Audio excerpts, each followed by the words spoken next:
We're going to talk about huff coughing.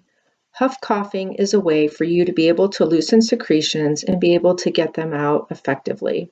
So first, you're going to take in a nice deep breath through your mouth. And then you're almost going to huff cough out twice. So you're going to go, and then you're going to do that again. You're going to breathe in and out. You can do this 2 or 3 times, and if you have any secretions in there, it should be able to loosen those up and get those up into your airway so you're able to cough those out. When you're doing this, try to remember to not do short, choppy coughs. You just want to do long huff coughing. This way, that'll kind of help that air trap those secretions and bring those up, and you're able to get those out.